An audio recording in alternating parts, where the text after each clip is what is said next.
I stood in my cheap bridesmaid dress, my cheeks burning as my stepsister announced to a room full of millionaires that I was nothing more than a bedpan emptying nurse. The laughter stung, but her smirk disappeared when the billionaire groom's father suddenly dropped his champagne glass and whispered my name.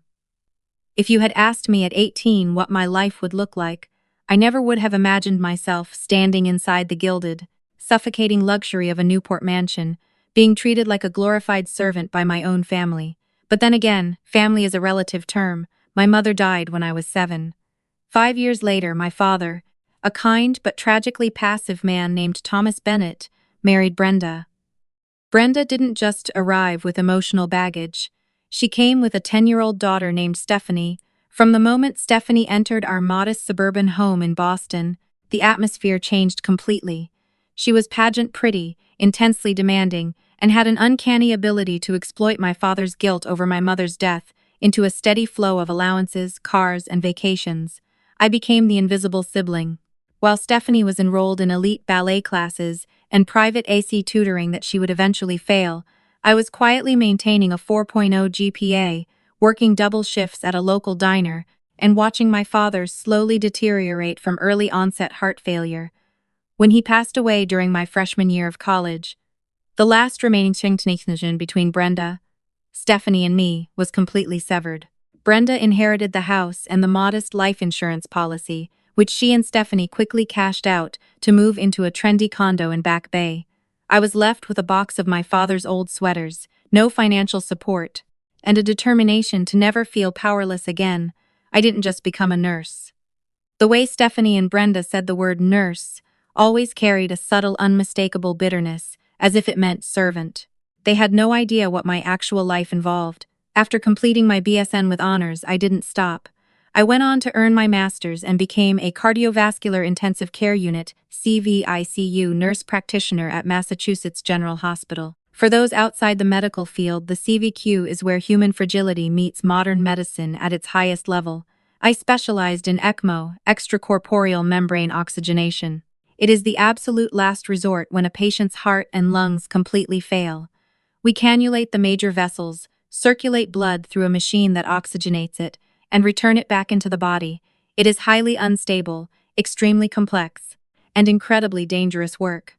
I didn't empty bedpans. I spent my 12-hour shifts carefully titrating powerful vasopressors, managing massive hemorrhages, and literally holding the boundary between life and death for patients whose bodies had given up.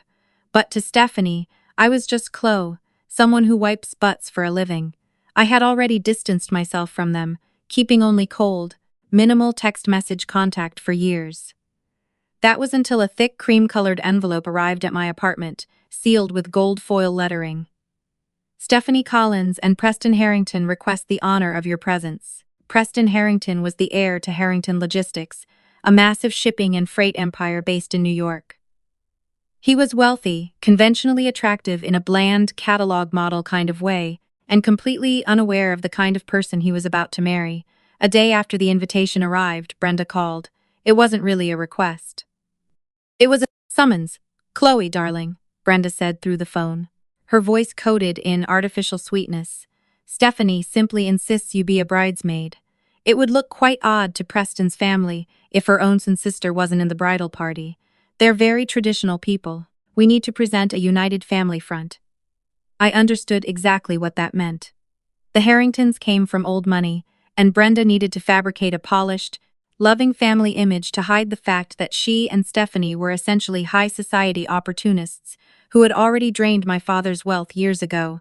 At first, I refused. I didn't have the time, the patience, or the money required to attend a high society wedding in Rhode Island.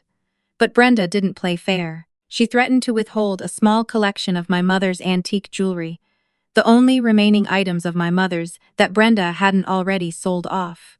She claimed she had been keeping them safe since my father passed away. "Just get through the weekend, smile for the cameras, and I'll give you the jewelry box at the reception," she promised. Against my better judgment, I agreed. I requested time off from the hospital, spent my modest savings on an awful custom-made seafoam green bridesmaid dress, and prepared myself for a weekend of psychological endurance. I kept telling myself it was only 3 days, 72 hours of smiling, nodding, and staying invisible. I had no idea that my exhausting, anonymous work in the CVICU was about to collide directly with Stephanie's carefully constructed fantasy. The drive down to Newport, Rhode Island, felt like a slow descent into a world I neither understood nor wanted to be part of. The wedding weekend was set in a vast historic mansion overlooking the Atlantic. Manicured lawns, marble statues, and security guards stationed at iron gates. When I arrived at the luxury resort where the wedding party was staying, the contrast between my life and Stephanie's became immediately and unmistakably clear. The receptionist handed me a key card with a polite but strained smile.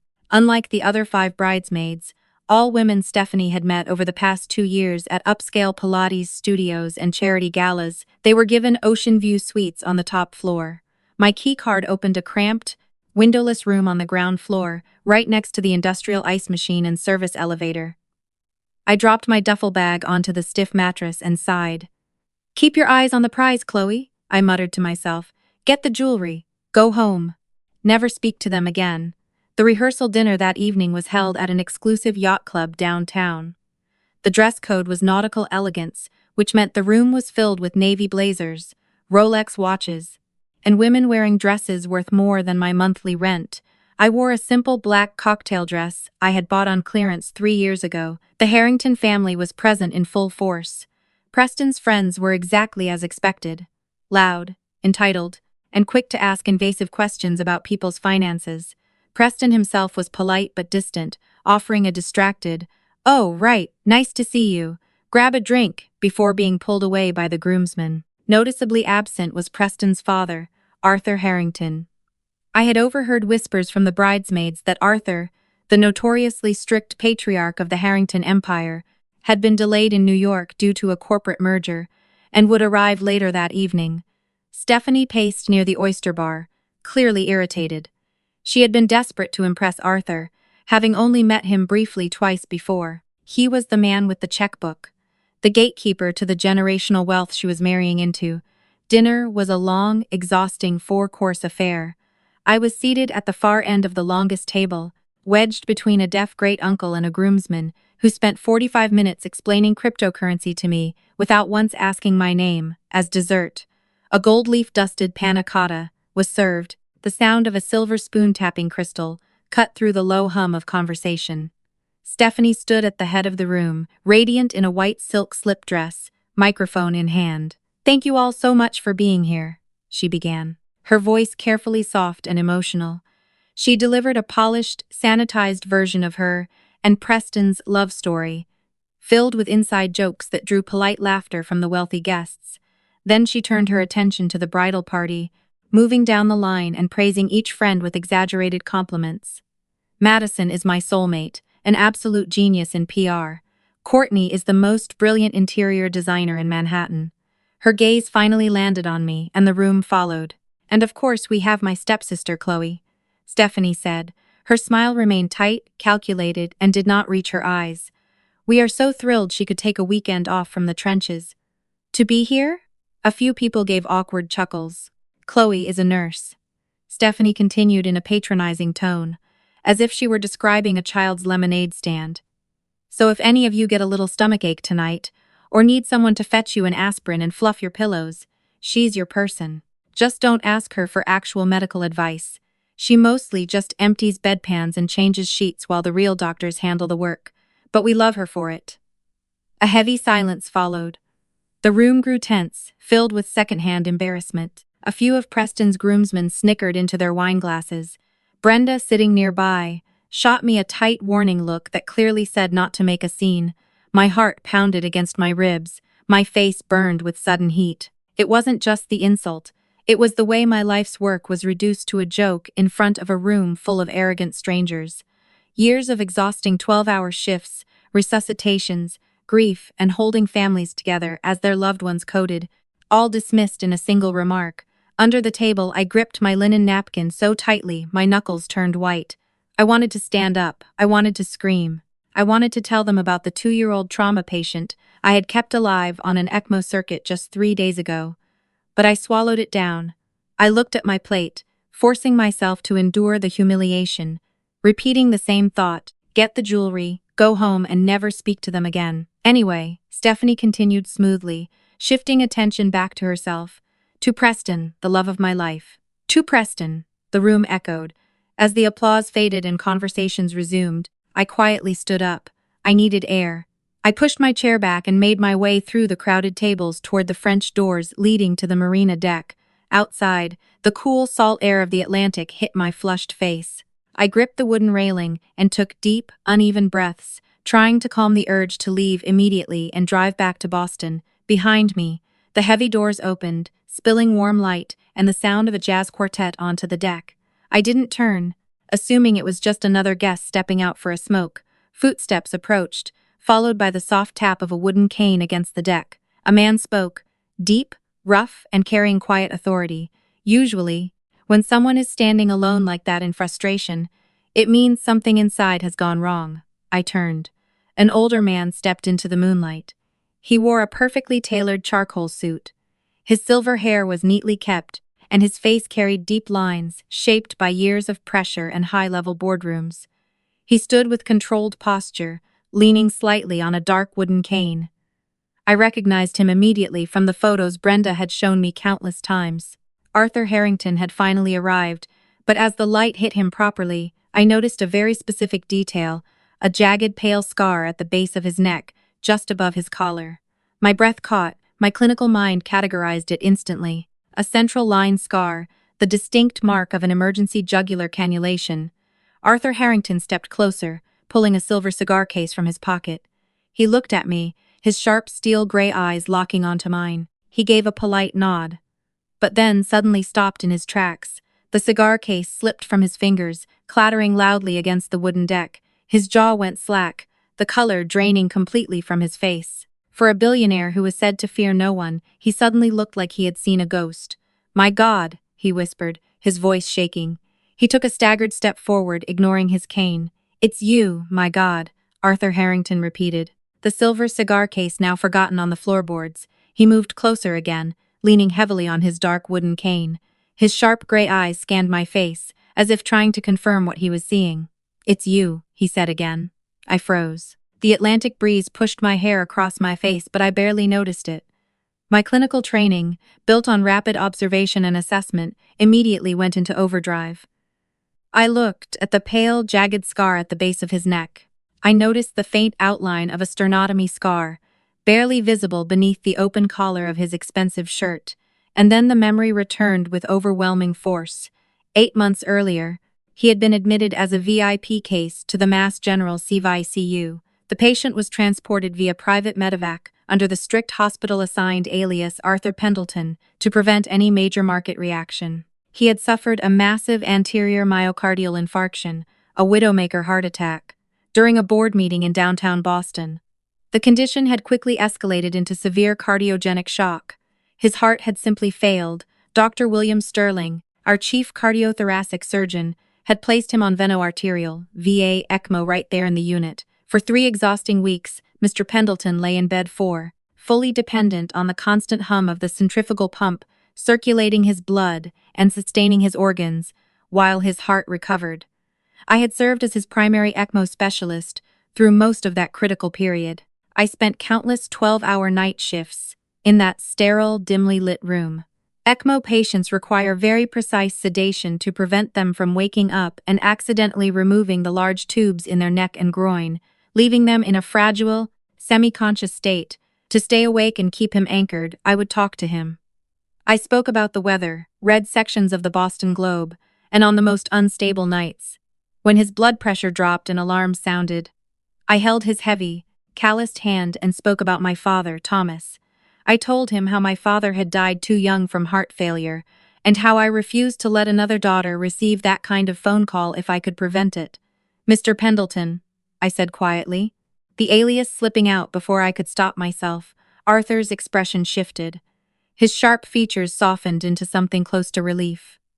The image of a ruthless billionaire faded, replaced briefly by the vulnerable man I had worked to keep alive. "Arthur," he corrected gently, his voice thick with emotion. "Arthur Harrington, and you're Chloe from the night shifts." The girl with the terrible coffee. A short, surprised laugh escaped me. I told you. Hospital coffee is an acquired taste. He stepped closer and reached out, his hand trembling as it lightly gripped my forearm. It wasn't the firm handshake of a corporate executive. It was the grounding grip of someone who had survived something unbearable. I was trapped in a nightmare for weeks, Chloe, he said quietly, his voice low and strained. I couldn't move. I couldn't breathe. It felt like I was drowning in darkness. But I could hear your voice. I remember you holding my hand when the alarms went off. I remember you talking about your father. You told me to keep fighting. You said you wouldn't let me die on your watch. Tears pricked the corners of my eyes. In the hospital, you rarely get to see the aftermath. Patients either pass away or are moved to a step-down unit and eventually disappear into rehabilitation facilities. You don't see them in tailored suits, standing by the ocean, watching their sons get married. You fought hard, Arthur, I said softly, instinctively slipping back into the calm, reassuring tone I used with my patients. Your heart recovered. It was a miracle. It wasn't a miracle, Arthur said sharply, his grip tightening slightly. It was you. Dr. Sterling told me what happened the night I hemorrhaged. He said the ECMO specialist caught the circuit clot and manually clamped the lines before I bled out. He told me, you saved my life before he even made it through the sliding glass doors. He paused, his eyes narrowing as he took in my cheap dress, my flushed face, and the fact that I was standing alone in the cold. The sharp, calculating businessman returned to his gaze. Why are you out here, Chloe? He asked, his tone suddenly shifting from emotional to dangerously observant. Why do you look like you're about to walk into the ocean and swim back to Boston? I looked down, the humiliation of the past hour rushing back. I'm a bridesmaid. I just needed some air. Arthur's brow furrowed. He glanced through the glass doors toward the dining room. A bridesmaid for Stephanie? He looked back at me, his mind working quickly. Then I saw the exact moment everything clicked together. The stepsister, Arthur said quietly. The realization was chilling. The nurse she was just talking about.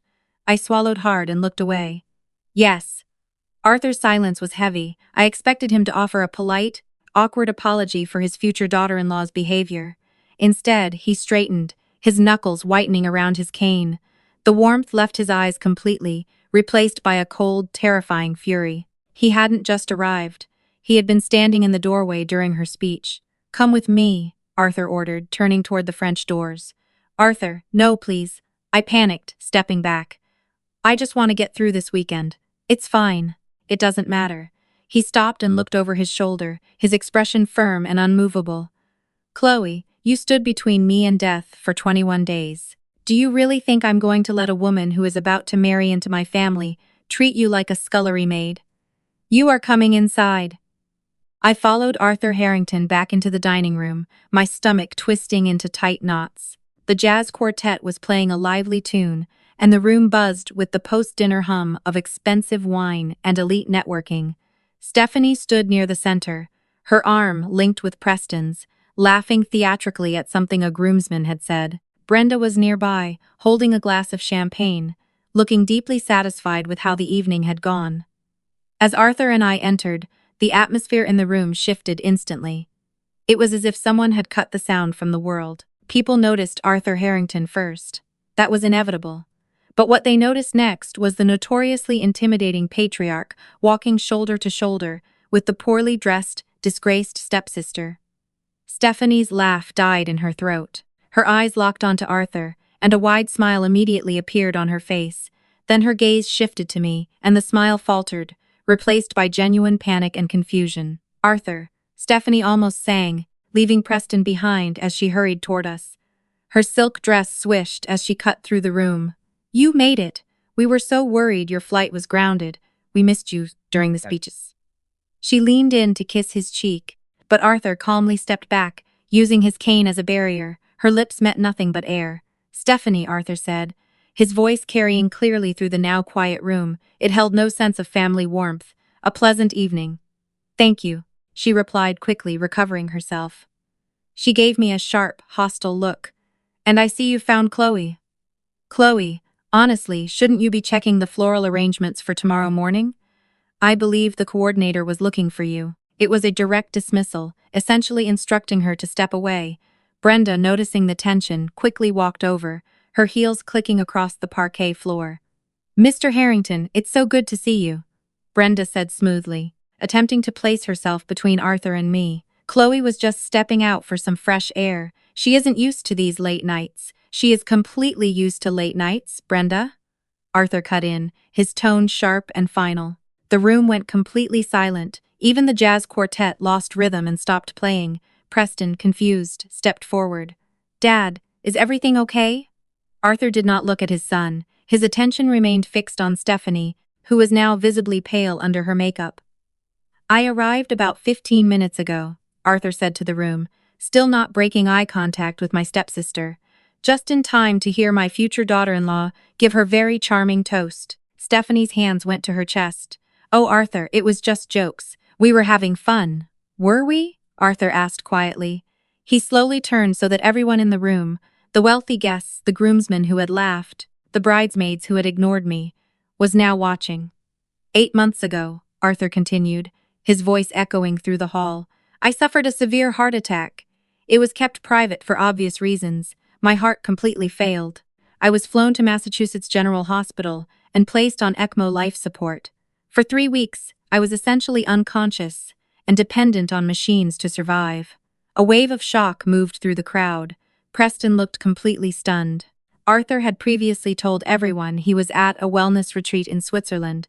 Arthur then turned toward me, placing a steady hand on my shoulder. "This is Chloe Bennett," he said, his voice carrying deep respect. "She is a cardiovascular intensive care nurse practitioner. She did not perform simple tasks. She operated the critical machine that supported my heart function. For 21 days, she managed life-sustaining equipment that replaced my heart's function. When complications occurred at night and my condition became critical, she intervened immediately and stabilized me while surgical staff were still on their way." He looked back at Stephanie, his expression now cold and firm. "She is the reason I am standing here today to see my son get married," Arthur said. His voice lowered but remained firm. "To reduce her contribution to a joke, or to dismiss her medical expertise as trivial work, is a clear display of ignorance and arrogance." The room remained completely silent, heavy and still. Stephanie opened her mouth but struggled to speak. The color drained from her face, leaving her visibly shaken. "Arthur, I didn't know," she stammered. "I had no idea, Chloe never." "She does not need to explain herself," Arthur interrupted. "A person's value is not defined by expensive clothing or social status, Stephanie. It is defined by character, something you appear not to understand." Brenda let out a small, horrified squeak, clutching her champagne flute like a lifeline.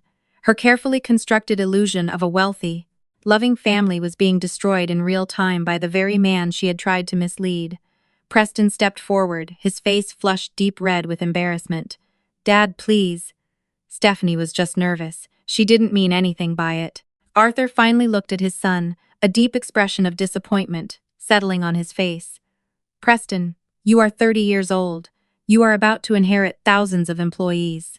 If you cannot judge the character of the woman you are bringing into our home, I seriously question your ability to judge the character of the executives you will employ." Arthur turned away from them and faced me, ignoring the room full of wealthy guests watching in stunned silence. "Chloe," Arthur said, his tones softening only for me, "you look exhausted, and you are far too qualified to be wasting your weekend in this circus." I stood there, my heart racing, overwhelmed by a strange combination of adrenaline, shock, and a strong sense of vindication. I looked at Stephanie, who was shrinking under the pressure, tears of humiliation forming in her eyes. Then I looked at Brenda, whose jaw was clenched so tightly it looked like it might break. "I have a suite at the resort," Arthur continued, offering me his arm. "I will have my driver bring your belongings to the penthouse tomorrow, and if you want to return to Boston, my helicopter will take you. You will not have to endure this disrespect again. Do you understand?" I didn't hesitate. For the first time in my life, I didn't hold myself back to make Brenda and Stephanie comfortable. I didn't prioritize their fragile, constructed reality over my own dignity. I met Arthur Harrington's eyes, took his arm and said, "I would appreciate that very much, Arthur. Thank you." As we turned to leave the yacht club, silence quickly turned into a wave of frantic whispers. I didn't look back. I didn't need to. The sound of Arthur's cane striking the hardwood floor echoed behind us like a final judgment on Stephanie's carefully planned future. We reached the luxurious lobby where Arthur's private driver, a large man named Miller, was waiting by the glass doors. But before we could step out into the cool Rhode Island night, rapid footsteps echoed behind us. "Chloe, Arthur, please wait." It was Brenda. Her face was flushed, her perfect hairstyle slightly disheveled. She looked unsettled, her eyes moving between Arthur's calm expression and mine. The illusion had completely fallen apart, and she was trying desperately to repair it. "Arthur, please," Brenda said, folding her hands together. "This is a misunderstanding. Stephanie is just under a lot of stress because of the wedding. You know how brides get. She didn't mean any of it. Chloe, tell him how much we care about you." I looked at the woman who had spent 15 years making me feel like I didn't belong in my own life. I didn't feel anger anymore, only a deep, relieving exhaustion. "I won't lie for you anymore, Brenda," I said quietly. "Not to him. Not to anyone." Arthur looked at Brenda with the same detached expression one might give a stain on glass. "The only misunderstanding, Brenda, was your assumption that my family's wealth was something you could use for yourself and your daughter. I have built my life on trust, competence, and loyalty. You have shown none of those." Brenda's lips trembled. "The wedding is tomorrow. The guests, the press. That sounds like a logistical problem for you," Arthur replied calmly. He then turned to me. "Is there anything you need from them before we leave?" "My mother's jewelry," I said. The only reason I had endured this situation. "Yes," I said firmly. I looked directly at Brenda. "My mother's jewelry box. You said you would give it to me at the reception. I want it now." Brenda's eyes widened, a brief return of her controlling nature showing through. "It's packed in my suite, Chloe. It's too late to retrieve it now. I'll mail it next week." Arthur didn't miss a beat. He glanced at his driver. "Miller, please accompany Brenda back to the resort. Escort her to her suite and wait while she retrieves Chloe's property. Do not leave her side until the box is in your hands." Miller nodded, stepping forward to loom over Brenda. "Right this way, Mom." Brenda looked at Miller, then at Arthur, realizing she had been completely outmaneuvered. The threat was unspoken but absolute. Hand over the heirloom or the Harrington lawyers would make her life a living hell. Defeated, her shoulders sagged, and she turned toward the exit, Miller a silent shadow behind her. Arthur and I rode back to the resort in the back of his Maybach. He didn't ask me invasive questions about my family.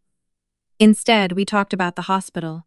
He asked about Dr. Sterling, about the Civic U nurses who had rotated through his room, and about the new ECMO transport protocols we were trying to implement. It was the most normal, respectful conversation I had had all weekend. When we arrived, Arthur had the concierge upgrade me to the penthouse suite adjacent to his. About an hour later, there was a knock on my heavy oak door. It was Miller. In his massive hands, he held a weathered velvet-covered mahogany box. "From the lady downstairs, Miss Bennet," Miller said politely. I took the box, my hands trembling slightly. "Thank you, Miller." I sat on the edge of the California king bed and unlatched the brass clasp. Inside, resting on faded silk, was my mother's pearl necklace, her sapphire engagement ring, and a handful of silver lockets. I ran my fingers over the cold pearls, a choked sob escaping my throat. I had won. I had survived them, and I had what was rightfully mine. The next morning, I woke up to a soft knock on my door. Arthur's assistant had arranged a lavish room service breakfast on my balcony, overlooking the crashing waves of the Atlantic. Arthur joined me, looking impeccably dressed and terrifyingly calm. "Did you sleep well, Chloe?" he asked, pouring a cup of coffee. "Better than I have in months," I admitted. What is happening downstairs?" Arthur took a sip of his coffee, his gray eyes scanning the horizon.